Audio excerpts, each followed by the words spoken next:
Isang awitin tungkol sa buhay ni Ile, mula sa simula ng kahirapan hanggang sa kanyang tagumpay. Ang kwento ni Ile. Sa bawat sulok ng mundo may mga kwentong nagsisimula sa simple, sa hirap at sa pangarap. Ito ang kwento ni Ile, isang batang lumaki sa gitna ng pagsubok, kung saan ang bawat araw ay isang hamon at ang bawat barya ay mahalaga. Sa likod ng bawat tagumpay may pawis at sakripisyo, at sa likod ng bawat pangarap may isang inang nagsumikap para sa kinabukasan ng kanyang anak. Halina't pakinggan natin ang awit ng buhay ni Ile.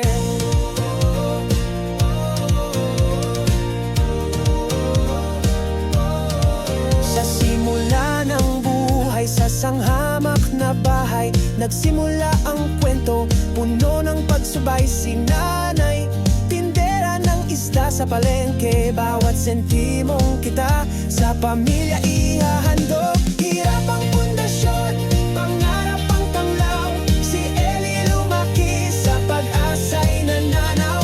Utang sa lending, si nanay napilitan para lang sa baon at sa kanyang kinabukasan.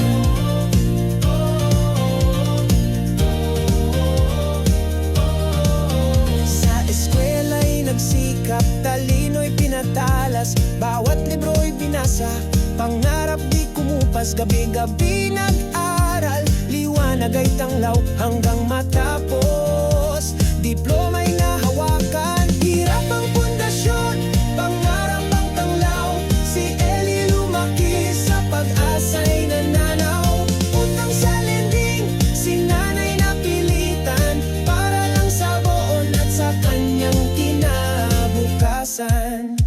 Ngayon sa bangko'y may pwesto na siya, reputadong bangko, ngiti abotenga. Sa sipag at tiyaga, posisyon umusad, mula sa hirap, tagumpay ang inabot. Hirap ang pundasyon, pangarap ang tanglaw, si Eli lumaki sa pag-asa'y nananaw. Utang sa lending, si nanay napilitan para lang sa baon at sa kanyang kinabukasan. Kwento ni Eli, inspirasyon sa atin sa bawat pagsubok. Huwag susuko, kapit mula sa kahirapan tungo sa tagumpay. Ang buhay ay hamon, kung may sipag may saysay.